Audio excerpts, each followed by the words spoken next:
Salam dostlar, kanalıma hoş geldiniz. Səhər gözümü açar açmaz ilk işim bir stəkan su içmək oldu. Daha sonra pəncərəyə yaxınlaşdım. Hava sakit idi. Çöldə həyat öz axarı ilə davam edirdi. İçimdə qəribə bir sakitlik, eyni zamanda da yeni günə başlamaq üçün dərin bir təşəkkür hissi var idi. Daha sonra qızımla birlikdə şirniyyat hazırladıq. Yəqin ki, bu şirniyyatlı vloglarımda tez-tez görürsünüz. Bu resep həm çox sadədir, həm də bu reseptlə çox dadlı, ləzzətli şirniyyatlar alınır. Ona görə də tez-tez istifadə edirəm, qızım da çox xoşlayır. Yeni izləyicilərim üçün bu şirniyyatın reseptini yenə də videonun açıqlama hissəsində paylaşacağam, oradan baxa bilərsiniz. Bu şirniyyatı hazırlayarkən kiçik bir uğursuzluq yaşadıq. Belə ki, qızım əlini yandırdı, isti soba qabına vurdu. Biraz ona vaxtımız getdi, amma daha sonra şirniyyatla belə ləzzətli bir çay süfrəsi hazırladım və hər şeyi unutdum. Daha sonra hazırlaşıb birlikdə getdik rəsm məktəbinə. Bugün qızımın şahmat müəlliməsi də orada idi. Ebru sənətinə aid master-klass keçirilirdi. Ona görə də şahmat müəlliməsi də gəlmişdi. Qızım da fürsətdən istifadə edib gözləyən zaman öz rəsmlərini müəlliməsinə göstərirdi. Burada uşaqlar bir-bir növbə ilə yaxınlaşırdı və su üzərində sevdikləri rəsmi çəkirdilər. Artıq mənim qızımın növbəsi yaxınlaşırdı yavaş-yavaş. O da belə şirin önlük taxdı və yaxınlaşırdı ki, istədiyi şəkli çəksin. Ebru sənəti haqqında kiçik bir məlumat vermək istəyirəm. Suda rənglərin rəqs etdiyi bu möhtəşəm sənət Ebru adlanır.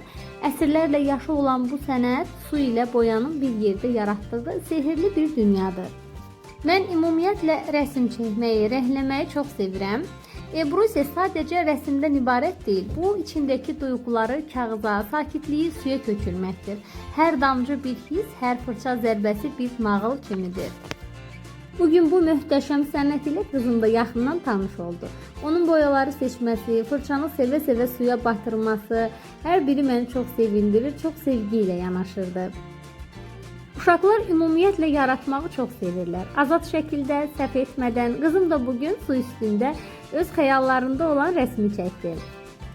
Ebru sənəti əsasən Türkiyə və İran mədəniyyətlərində inkişaf edir və əsrlərdir tətbiq olunur.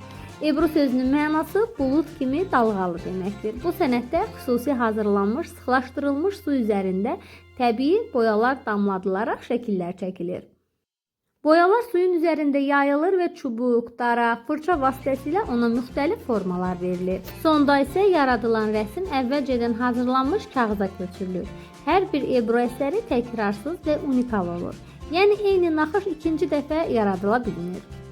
Qızımın əlində istifadə etdiyi alət isə elə Ebru sənəti üçün nəzərdə tutulan daraqdır. Onun vasitəsilə dalğalı formalar verdi. Sonda şəkildə görəcəksiniz, çox maraqlı alındı.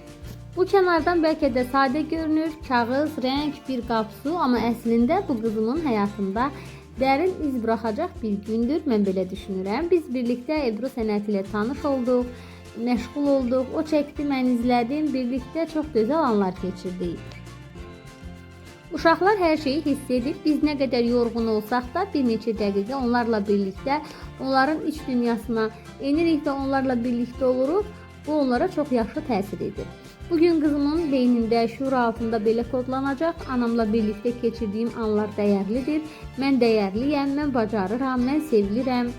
Uşaq böyüdükcə bu hisslər ona dayaq olacaq. Həyatın çətinlikləri qarşısında həmişə özünə güvənəcək. Çünki biləcək ki, onun həyatında onu sevən bir ana, vaxt ayıran, yanında olan bir insan var. Elə ona görə də düşünürəm ki, bu sadə bir gün deyil. Ümumiyyətlə biz çalışmalıyıq ki, daimi övladlarımıza vaxt ayıraq, onlarla birlikdə dəyərli zaman keçirək. Çünki bu onların yaddaşına yazılmış gözəl bir gün, sevgi dolu bir gündür. Gələcəkdə nə qədər uzaq olsa da bu xatirə onun içini isidəcək. Çünki biz birlikdəyik və bu birlik hər şeydən dəyərlidir mesajı verəcək. Və budur, qızım artıq çəkdiyi rəsmi yekunlaşdırır. O mərkəz hissədə kəpənək, kənarlarda isə ürək çəkib.